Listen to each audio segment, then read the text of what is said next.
Good day, it's Tony Fortunato from the technology firm. Today we will look at an automation tool. Now, every time I talk about automation or scripting, the network people send me messages telling me to stop it because they're not programmers. And I know we're not, we're network guys. So, this software you're going to find is very user friendly. You don't need to know anything about programming, and I'm going to show you a very simple example of when and how I use the tool. So first things first, it's at macrocreator.com. It's free, and I like the fact that there's two main versions, an installed version and a portable version. So I'm using the portable version because you can run that off a USB key or whatever, as opposed to having to install something on a customer's computer. So that's the one I'm running right now. It is free, but it's donationware, so I strongly encourage people, if you use it and you like it, just pitch a couple of bucks over to the boys there. They're doing a great job with the software. So after you run the software, you see this screen, which is a little daunting at first. I admit it is, but we're not going to get into all this. All right, I'm just going to show you the very basics, and you'll find very quickly that there's tons of stuff you can do with this. So we're going to go to macro and record. Click. Now it's not recording, so this just came up and it said I'm going to start a recording. Press the hotkey, the record hotkey, which is F9. So it's like a toggle. So start and stop is F9.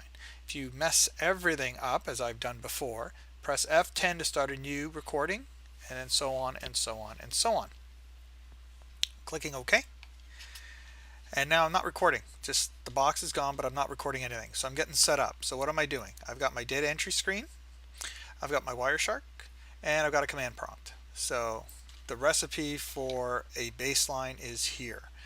So now that I'm ready, I'm going to press F9, and a little bubble appeared in the bottom saying that it's recording. So press F9 to stop is what it's telling me. I'm going to go to first name. I'll type Tony.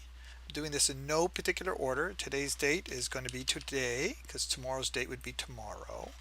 1 Main Street, planet Mars.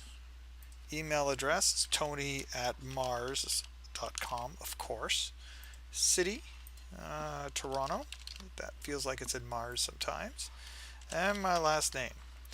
Down here it says, are you tired of this form yet? Nope. I love data entry. And then enter the product details. And this is blah, blah.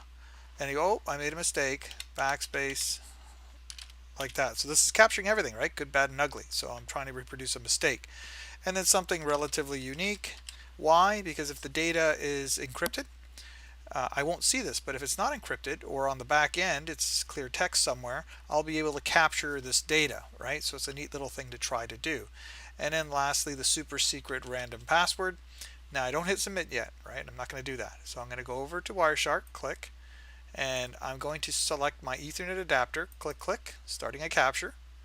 I'm going to go to command prompt, and I'm going to ping 10.44, 10.1, my router here in the office. Off it goes to the races. Now I'm going to come back to my web browser. I'm going to hit submit. Now the data's gone. Thank you. Data entered successfully. Woohoo! Go get a coffee. You deserve it. So now I'm going to come back over to here. I'm going to hit the up arrow key, enter. And when that's done, I'm going to move up here and I'm going to press the stop button.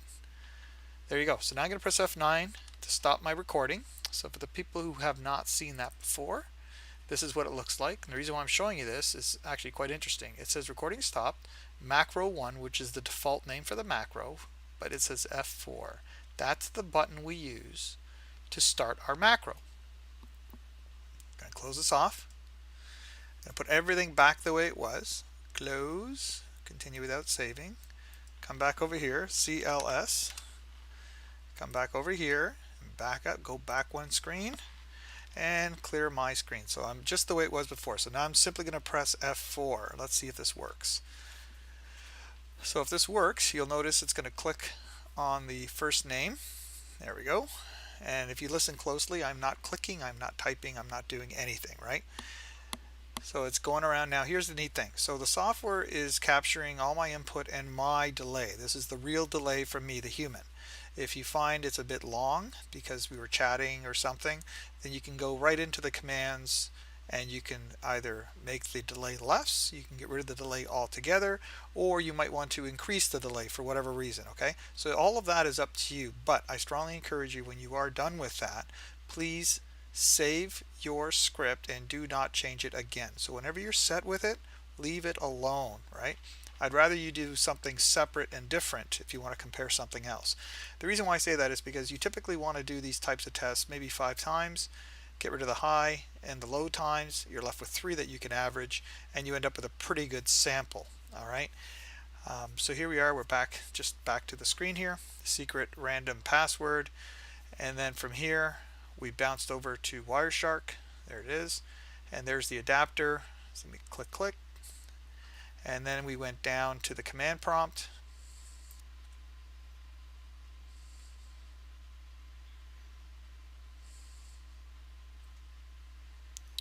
and there we are, pinging, and we come back here, we submit. Now we have our packet bookmark, and there you go, woohoo. So now it should go back and ping it again. There you are, and then it should go back up to, yeah, Wireshark, stop, and we're all done. So that shows you how that worked. Now again, I strongly encourage you to play with this. I don't know, see how it works best for you, and I'm sure you'll find a use for it in your place of work. Have a good day. Bye for now.